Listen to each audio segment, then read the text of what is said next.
Welcome back. We had a week off, but we are now back and we are going to be chatting with Zana Morris today.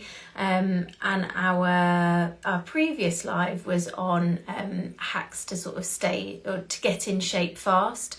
And we are this time looking at some hacks for staying in shape when you go on holiday, because that's often a time that we've worked really hard to get ourselves and our bodies ready.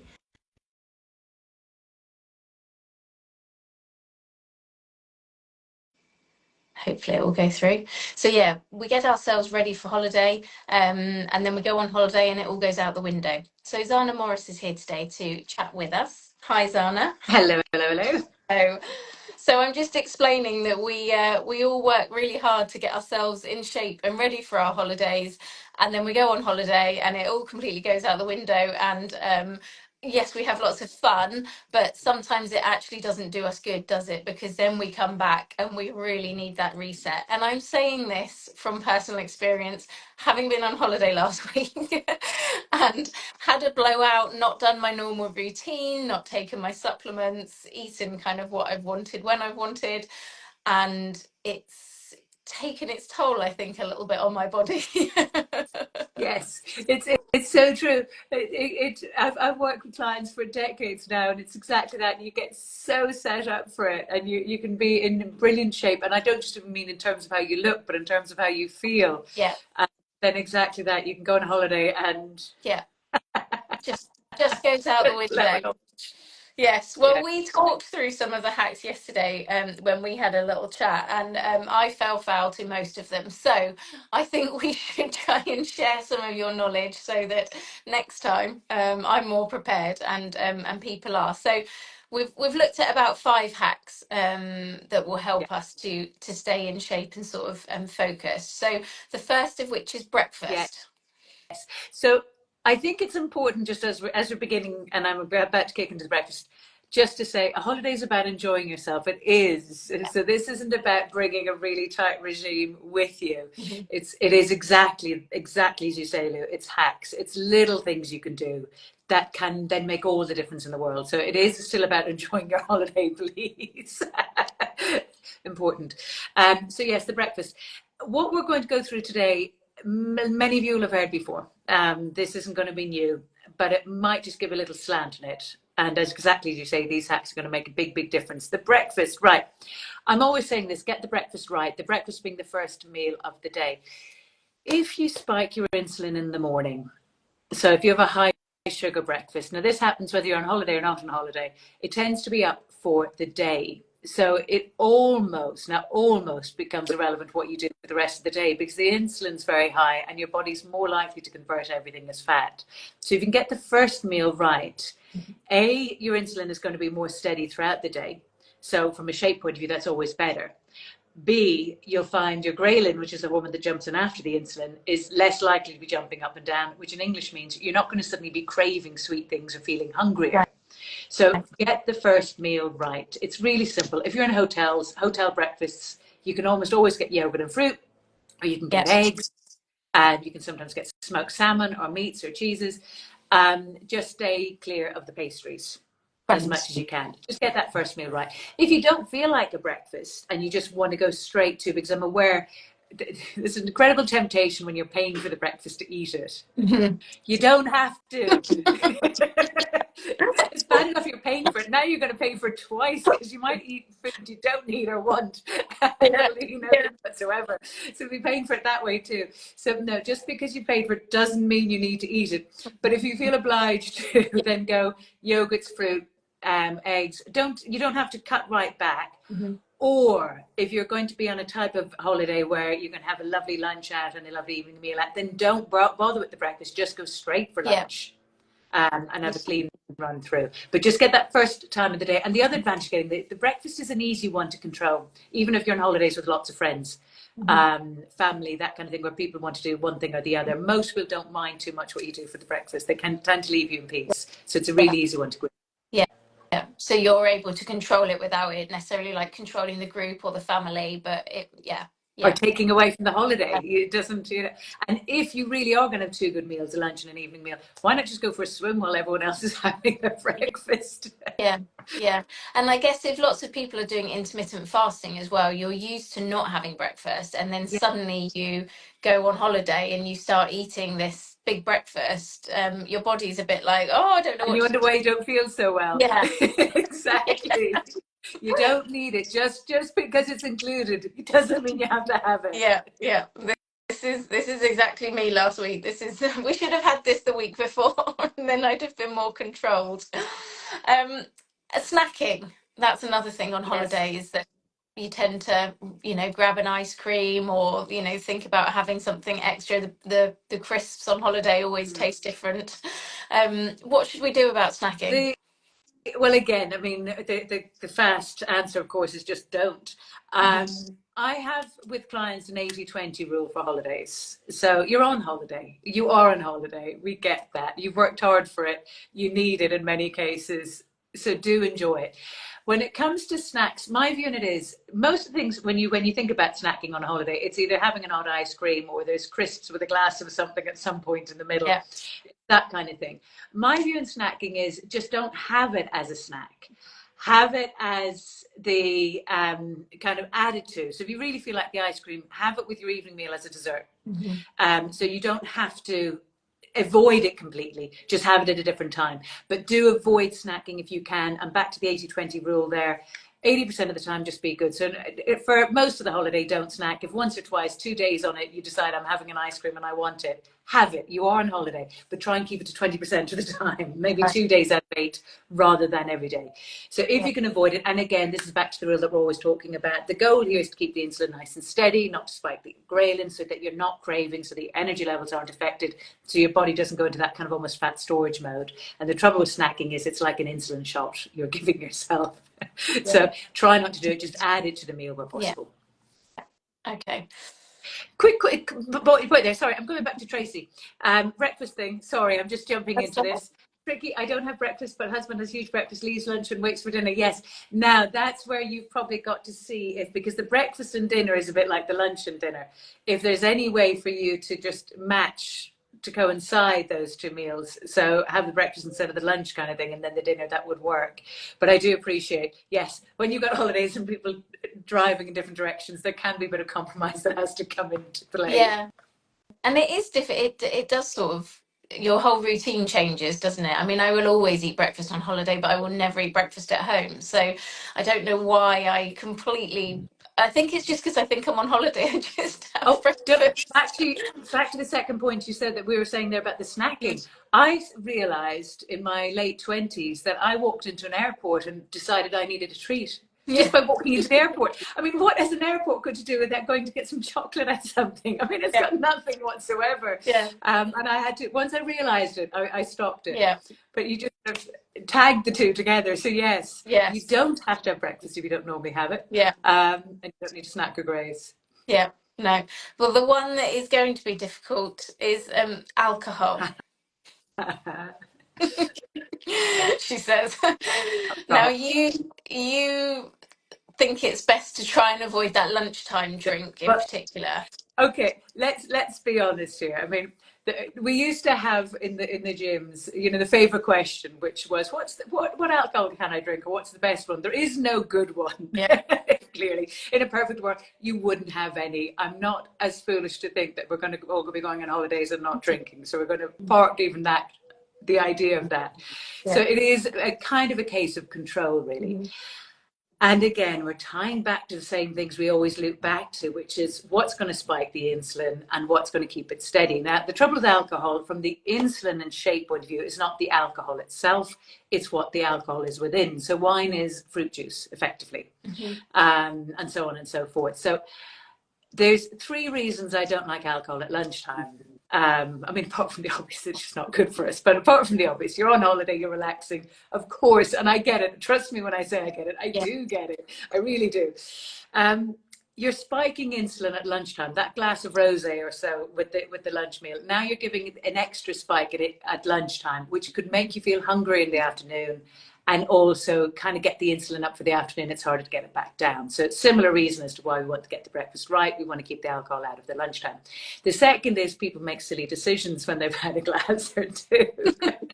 So the afternoon can kind of go slightly awry. Yes. It's often not just the one small glass, but it can be, oh, I'm on holidays, the sun is shining, this is way too nice, I think I'll have a second, and so on. Yeah. So the decisions can go slightly downhill, and then you can end up into this little craving effect, and then you're more likely to eat something in the afternoon, and so on and so forth. And then there's this simple, obvious one, which is chances are if you're going to drink at lunchtime, there's a very good chance you're drinking in the evening as well, and you're just doubling the amount of alcohol you're having. So it's sort of a fast, easy way to have it. Just go, I'm not drinking at lunchtime. And back to this 80-20 rule. If once or twice on the holiday you do have a drink at lunchtime, no big deal, enjoy it. But if most of the time you cannot do it, it makes a much bigger difference than you think. Much bigger. Yeah. In terms of shape and obviously how you're feeling. Yeah, and I do think when you do start that lunchtime with a glass of wine, you're right, inevitably another glass of wine happens quite easily. And then you think, oh, I'll stop until dinner. But yes, if you could just take those two and not have them, then so are there any would you suggest if you were to recommend, would a cocktail or wine, what's the best alcohol, right, in inverted commas, emphasizing that the best when it comes to shape is always going to be, and again many of you have heard this before, the white spirits. Not necessarily better for you, and obviously there's the danger that they're stronger in the alcohol content, so you might find yourself then making decisions on the back of them that wouldn't be ideal. But white spirits with kind of a soda water or slimline tonics are going to be the most low glycemic, as they call it, so the less insulin producing. So therefore better from a shape point of view, definitely. If you can mix gin with soda water, even better. So if you're best is you could skip the lunch one and then do that in the evening, and that actually from a shape point of view won't do too much damage. Really won't.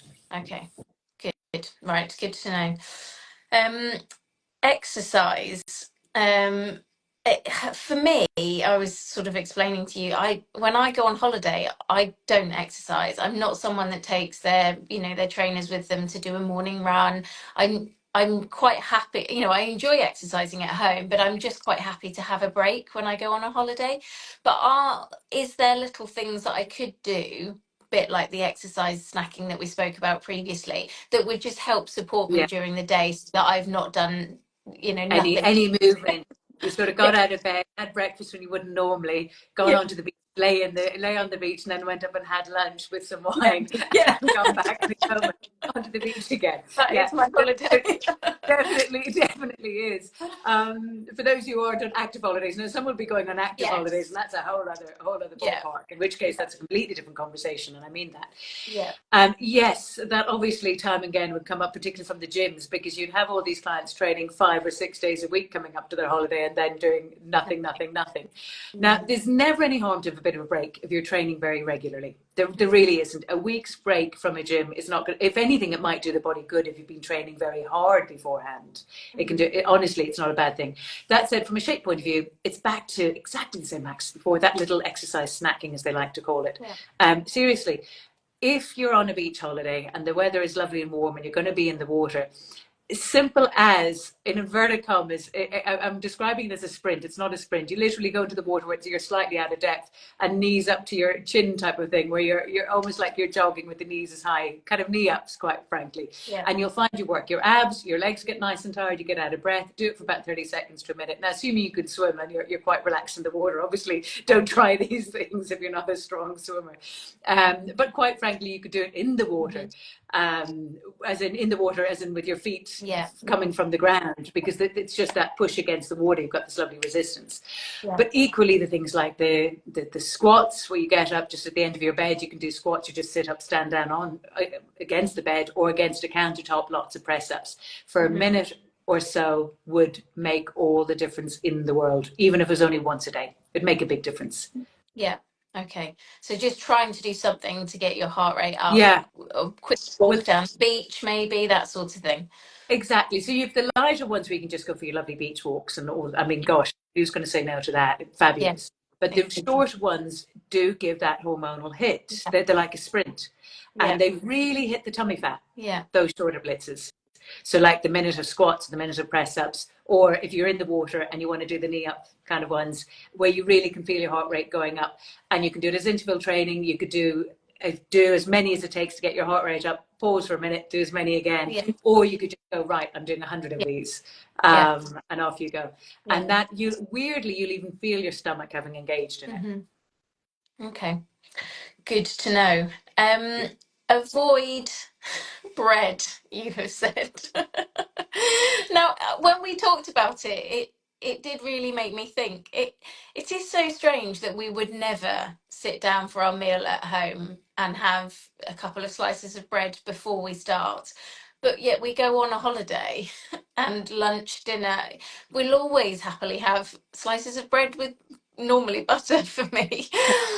So why really should we avoid them, and why is that key?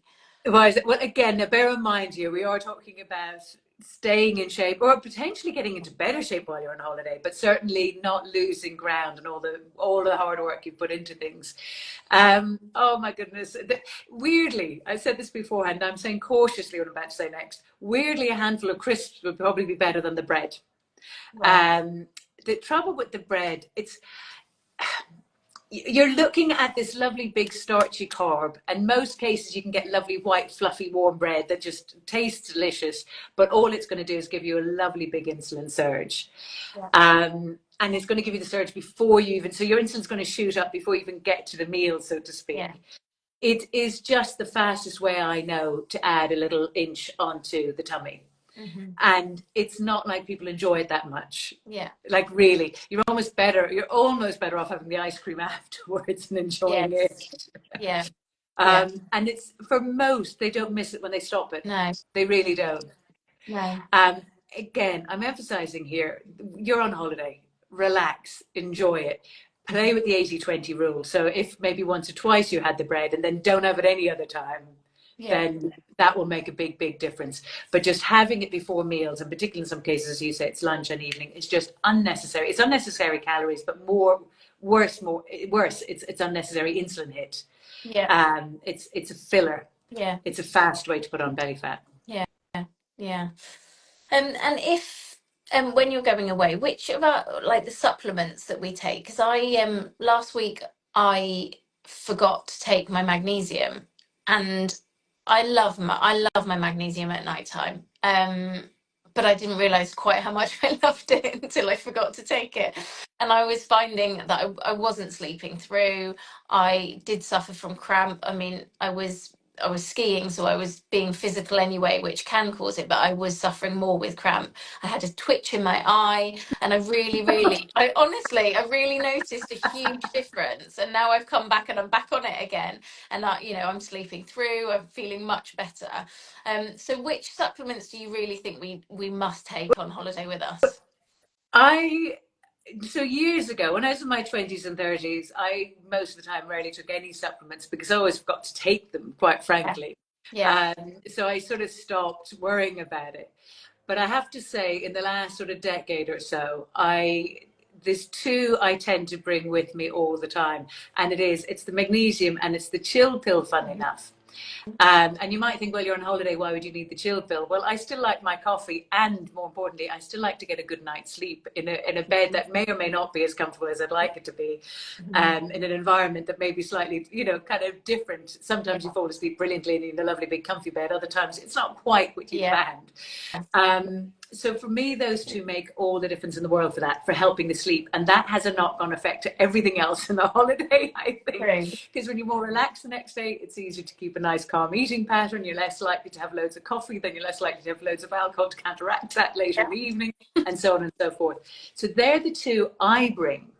Now, that said, if you have been, and this is talking to anybody out there that's been on a really strict plan to get into really good shape, and you're determined not to lose it on the holiday, which again I completely appreciate, then the two worth considering would be the Amino Slim, and believe it or not, even the casein protein. Now, you may not touch the casein protein. I'm not saying this for people who are not really worried too much about the shape side of things. But if you really are serious, because occasionally I work with clients and, oh my gosh, they put their heart and soul into really getting into shape, and they really do want to just keep going with it in spite, or ideally in spite of the holiday, trying to thwart their best efforts. And the casing can be very handy if there's few options.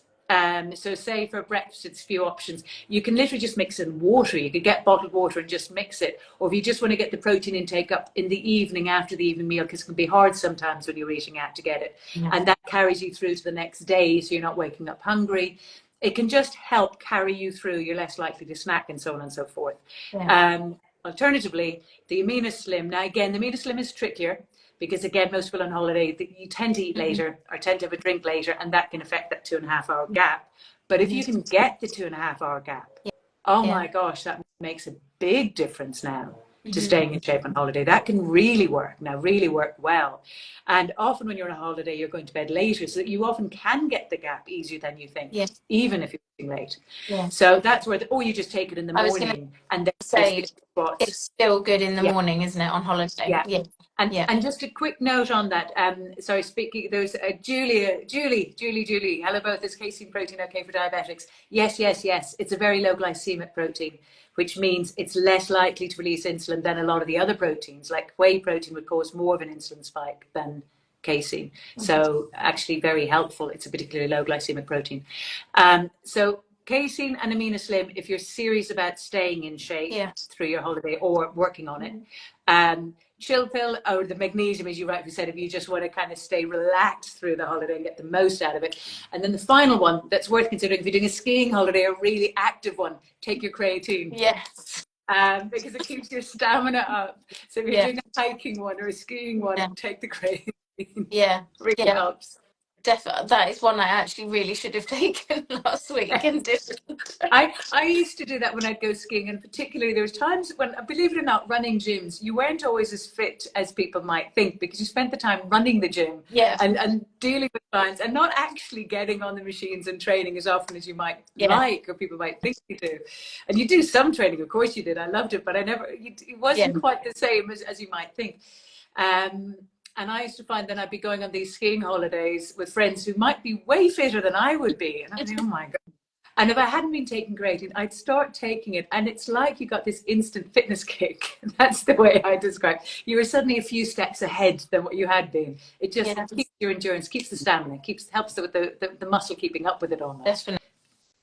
Okay, so if you are going on like you say, a hiking holiday, or you're going maybe on a yoga holiday or something, then it's good to have you're doing more activity than you normally would. It's well worth considering just adding that in, just to keep up, because again, those kind of holidays can sometimes be quite in contrast to what you might be normally doing. I know a lot of people that go on those holidays to get fit, so they're often doing not that much for the weeks up to it. They begin to start working at the gym just to try and catch up, and then they're doing a huge amount of exercise in comparison. The creatine and magnesium, I bring those two, because the magnesium will help with the post-training soreness and relax the muscle out. So if you're suddenly doing a jump onto an active holiday from being less active, those two. Okay. And Julie has also asked about how to increase your protein intake safely. I probably would say that's another that conversation. And we've covered that before. We've covered it in blogs. Very simply, just very briefly in that. Protein is food. So if you've medical health issues, so you've nothing major going on, then protein is safe. It's almost impossible to eat protein. It's just eating extra food, quite frankly. That's all it is. And it's very hard to overeat on protein. I promise you. Try it. You'd have difficulty. You just feel way too full, way too quickly.